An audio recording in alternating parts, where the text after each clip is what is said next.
Hello, it's great to be able to join Portugal's data science event this year. I'm Paul Martin. I lead data science for Xaxis, and we provide digital advertising for brands around the world. And we're part of Group M, and which is also part of WPP, which is one of the largest advertising groups in the world. I love working with data and how it provides fantastic new insights for decision making, and have been a data scientist through much of my career. I guess we didn't really call it data science when I started out. I've been, what I think quite fortunate. I've been having the opportunity to work with lots of different data types and data challenges across many different industries. I initially started out doing weather forecasting. I then worked in the oil industry and working with seismic data. I worked in the gaming industry. I've worked with mobile telephony and loyalty programs, also with management consulting, but most recently in the online advertising space, and helping out clients with their online advertising. Throughout, it's been a fantastic learning journey, and continues, I think, to be a really exciting time for data scientists. What I thought I'd do today is what I thought might be useful. Really, is to touch on how data science is used in advertising, and go a little bit behind the scenes, and also talk a little bit about how WPP has embarked on demystifying AI for its colleagues across the organization. So let's dive in. I thought I might actually start with a small video, and here you can sort of see how we've done some work with one of our clients that really uses data and data science to really help.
As you can see, the role of data and data science in forming advertising decisions is becoming increasingly important to really help making advertising more relevant for consumers.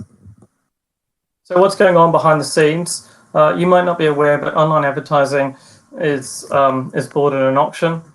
And every time you browse through a web page that has an ad slot on it, that ad needs to be filled within about 0.1 of a second. So the auction takes place.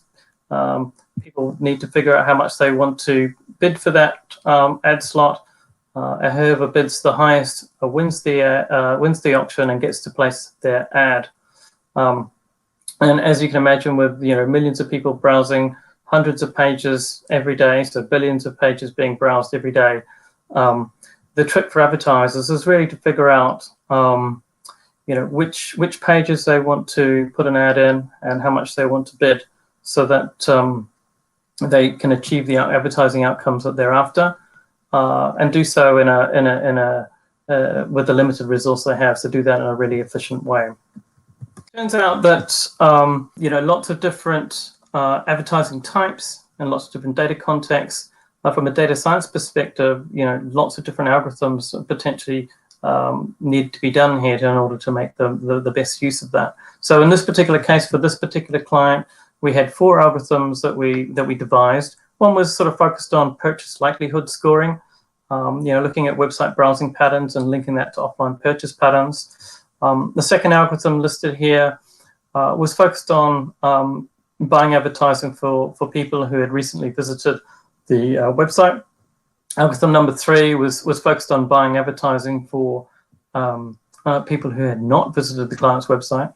And algorithm number 4 was, again, similar to algorithm number 3, focused on buying advertising for people who had not visited the client website. But what we found was that sometimes algorithm number 3 didn't really work in areas where the budget was small, for small countries, or for small products. And so in this sort of so-called small data context, we needed a new approach, new types of data to train our models.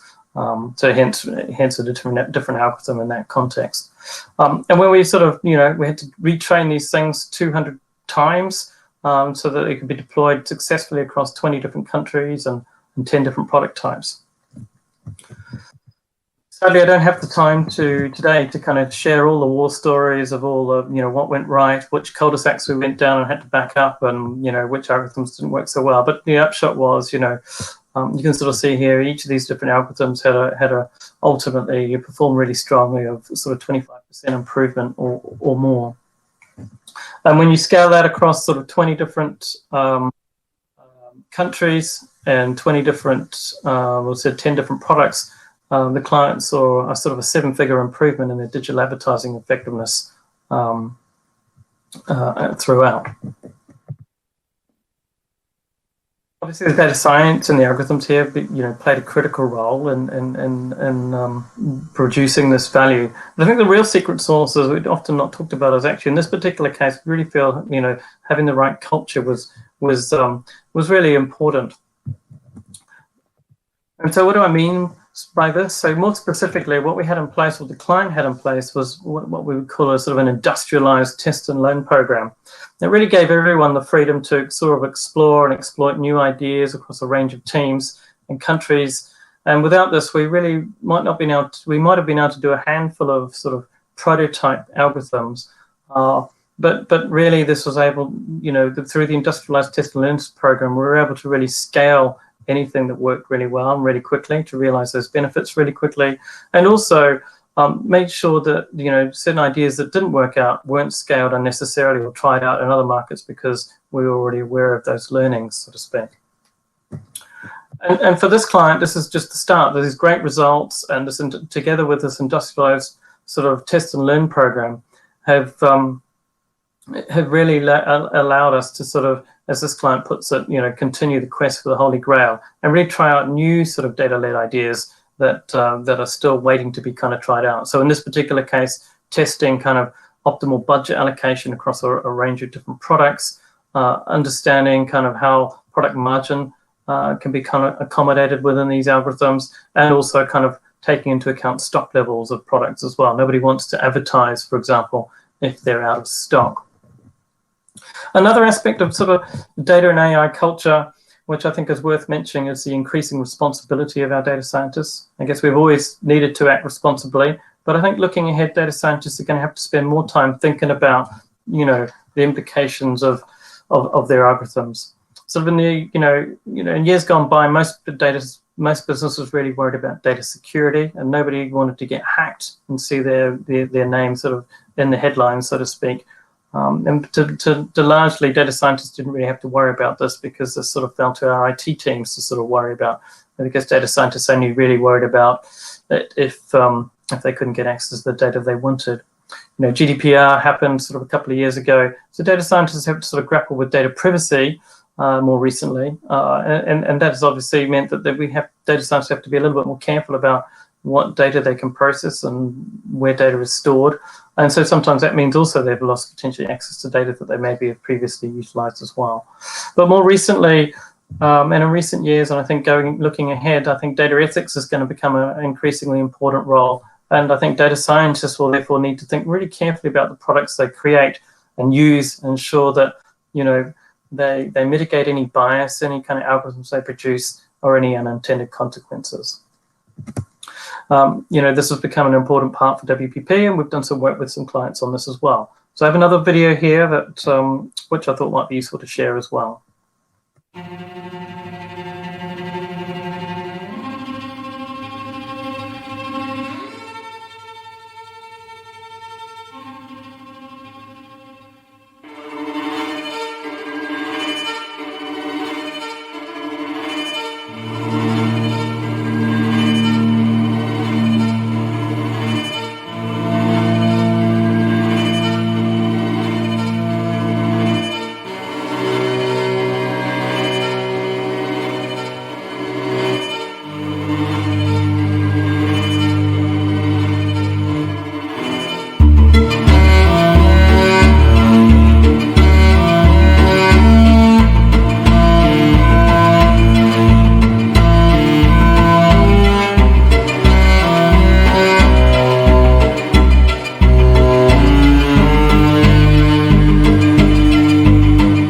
Elan Languages offers an online translation tool, a tool that now comes with a new feature.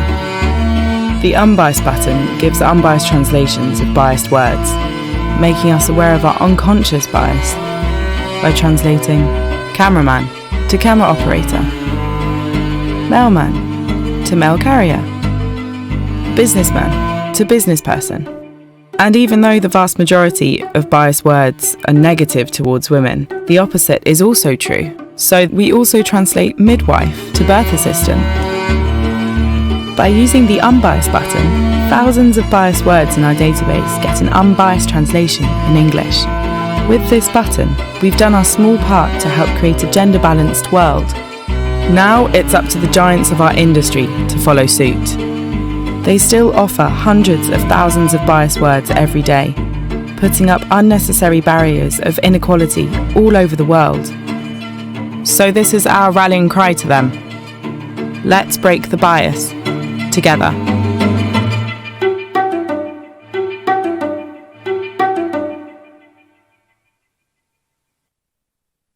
I have a few more minutes, so I thought it might be useful to share how we're going about educating our colleagues across Xaxis, Group M, and WPP. And I have another video.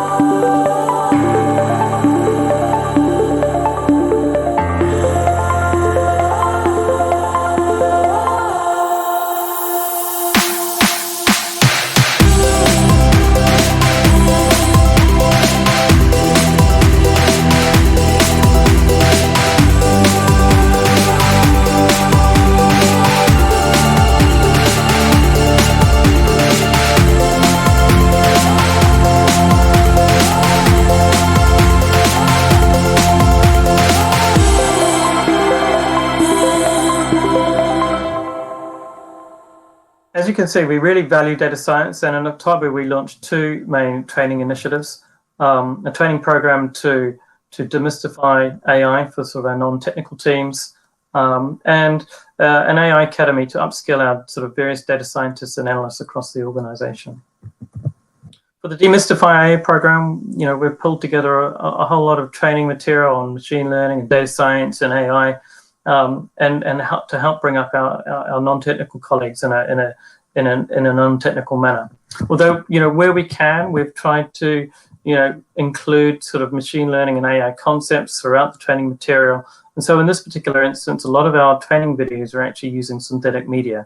You can see here actually the press got hold of this earlier in the year and decided perhaps a little bit disingenuously calling them deep fakes. We're obviously not maliciously trying to impersonate anyone in our training videos. So none of these are actually deep fakes. They are just synthetic video. But just again, showing you how we're sort of using sort of AI techniques as part of our training materials. For our more technical teams, we've partnered with Coursera and given access to our teams to the hundreds of different courses they have, and the ability for them to take up various certification programs. 2 months in, this is already providing some great great adoption and engagement from our technical teams. And finally, while courses are absolutely fantastic, and we certainly take use of them, and certainly in Xaxis, working with data, which we have done for many, many years, we've also learned that hackathons can be a really valuable part of the learning experience. So we've found that there's been able to kind of bring together data scientists and non-data scientists to really collaborate, compete, have fun, and solve all sorts of evolving data science challenges, and also really jumpstart new skills. And so we have a quarterly hackathon program where we meet each quarter, and all of our teams can come together to do that. And we've been doing this for sort of 4 years now, and it's been a fantastic learning program for the whole organization as well as for the different for the individuals who take part as well. And with that, I think I'll leave it there. Thank you so much.